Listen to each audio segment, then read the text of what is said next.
Siapa yang menyangka klub yang dulunya membuat raksasa Asia gemetar di Palembang kini harus menelan pil pahit kekalahan 15 gol tanpa balas di Pegadaian Championship.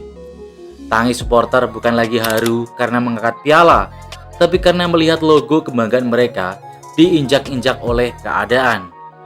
Sriwijaya FC, nama yang dulunya adalah sinonim dari kemewahan, prestasi, dan supremasi sepak bola Indonesia. Hari ini, mereka bukan lagi Laskar Wong Kito yang kita kenal. Mereka adalah tim yang sedang sekarat di dasar klasemen, ditinggal sponsor, dan bahkan tak mampu membayar gaji pemainnya sendiri.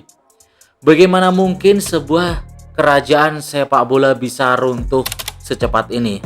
Apa penyebabnya? Dan apa yang terjadi sebenarnya? Selamat datang di 90 Menit Global. Mari kita bahas selengkapnya kisah Sriwijaya FC ini.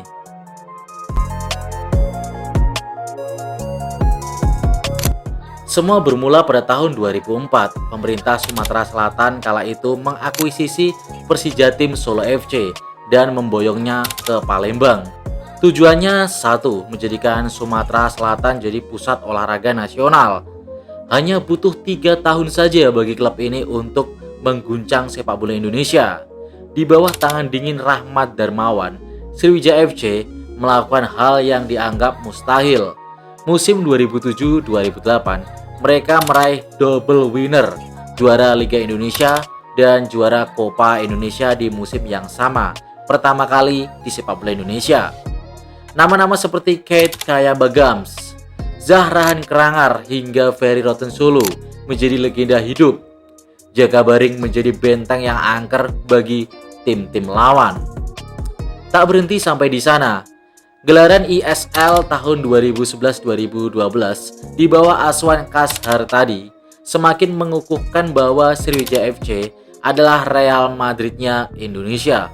Karena kala itu Sriwijaya benar-benar sangat kuat.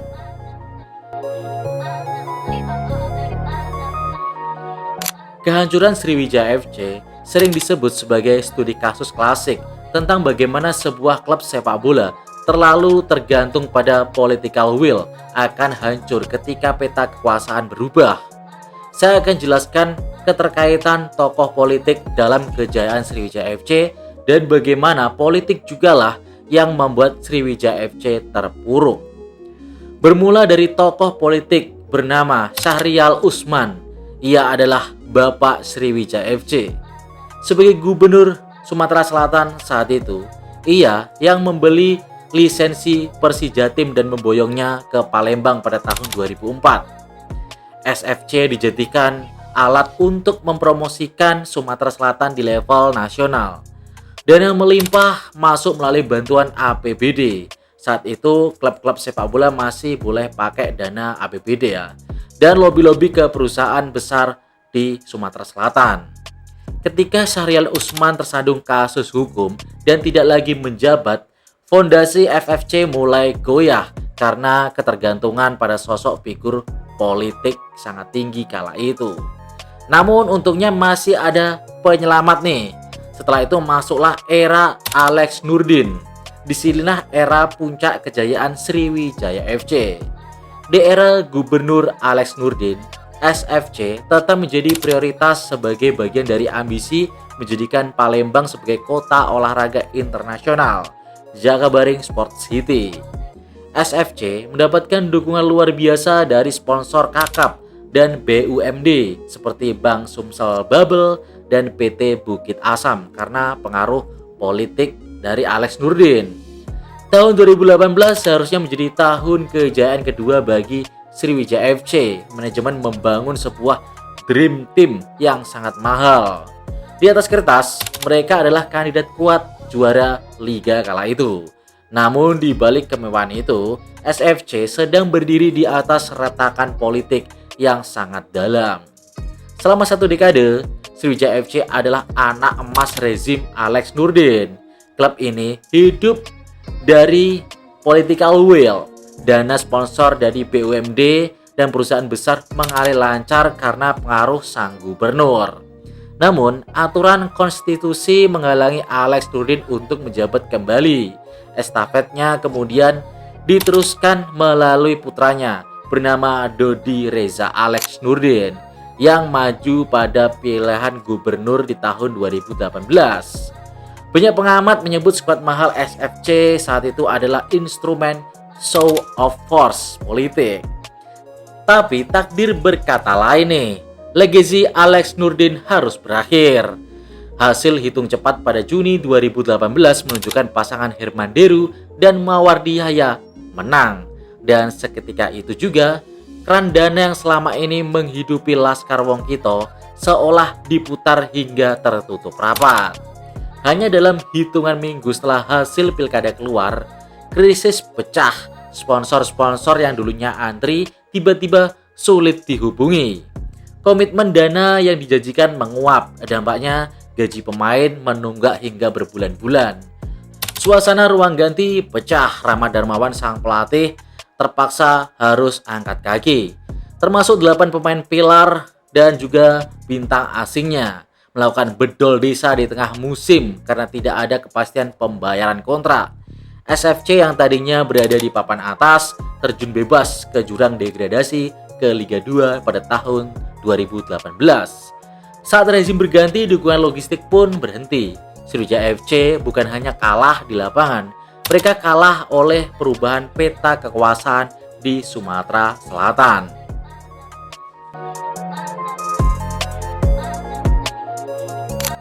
Era baru di bawah kepemimpinan Herman Deru menjanjikan penyelamatan, namun situasinya sudah sangat berbeda. Aturan pemerintah semakin ketat melarang penggunaan dana politik untuk klub profesional.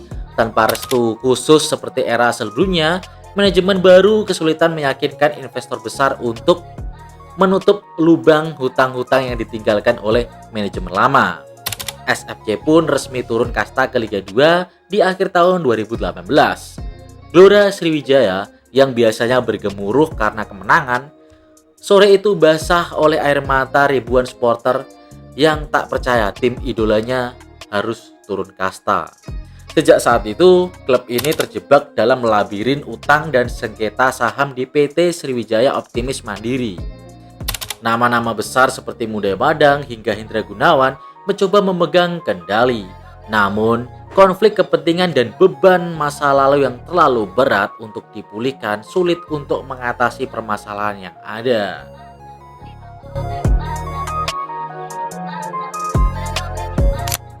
Jadi mengapa Sriwijaya FC bisa hancur lebur? Ada 3 alasan. Yang pertama adalah mismanagement finansial. Bergantung pada 1-2 sumber pendanaan besar tanpa adanya kemandirian bisnis yang sehat. Yang kedua adalah investasi non-teknis. Sejarah klub yang erat dengan kepentingan tertentu membuat rapuh saat perlindungan itu hilang. Yang ketiga adalah kehilangan identitas. Sering gonta-ganti pemain secara total hampir setiap musim membuat klub kehilangan jiwa dan loyalitas para pemain dengan jangka panjang. Sriwijaya FC kini berada di persimpangan jalan paling krisis. Apakah mereka akan seperti PSS Sleman dan juga Perseba Surabaya yang sempat jatuh tapi berhasil bangkit lagi, ataukah mereka akan mengikuti jejak klub-klub legendaris lain yang kini tinggal nama dan sejarahnya saja? Bagi masyarakat Sumatera Selatan nih, Sriwijaya FC lebih dari sekedar klub bola. Ia adalah harga diri. Tapi harga diri tidak bisa memberi makan pemain, dan sejarah tidak bisa mencetak gol di atas lapangan dan mengubah skor Sriwijaya bisa menang.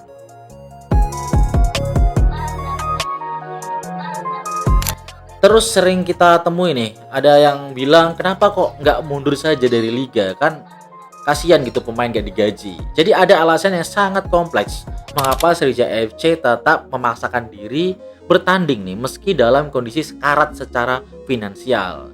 Jika sebuah klub mengundurkan diri di tengah kompetisi yang sedang berjalan, regulasi PSSI dan AFC dan juga PSSI memberikan sanksi yang sangat tegas nih, seperti denda miliaran rupiah, kemudian diskualifikasi dan degradasi paksa, kemudian penghapusan sejarah. Seluruh poin dan rekor pertandingan di musim tersebut akan dihapus. Manajemen Sriwijaya FC juga tahu bahwa satu-satunya cara untuk selamat adalah dengan menjual saham klub kepada investor baru, atau seperti mungkin dapat investor baru atau dibeli klub lain dan pindah lokasi, dibeli orang lain dan pindah lokasi seperti itu. Jika klub mundur, nilai jualnya akan menjadi nol. Investor tidak akan mau membeli bangkai klub yang sedang disanksi oleh Liga dan juga FIFA. Dengan tetap bertanding meski kalah telak 0-15 nih dengan pemain seadanya, manajemen menunjukkan bahwa lisensi klub masih aktif. Jadi mereka bisa menjual slot kompetisi dan nama besar Sriwijaya FC kepada calon pembeli yang baru.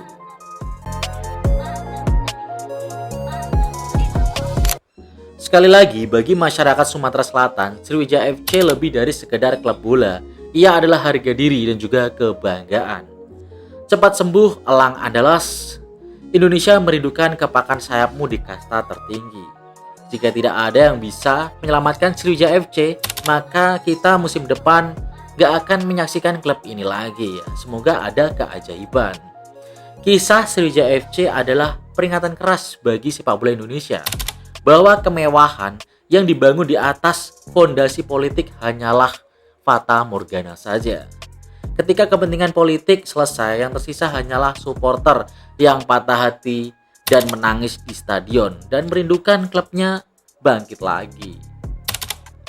Terima kasih telah menyimak perjalanan naik turunnya Laskar Wongkito Sriwijaya FC. Semoga video ini bisa menjadi pembelajaran bagi pengelolaan klub sepak bola Indonesia biar makin profesional lagi. Dukung terus karya saya dengan cara klik tombol like, komen, dan subscribe. Nyalakan juga loncengnya biar tidak ketinggalan video terbaru dari 90 Menit Global. Sampai jumpa di video berikutnya. Ciao.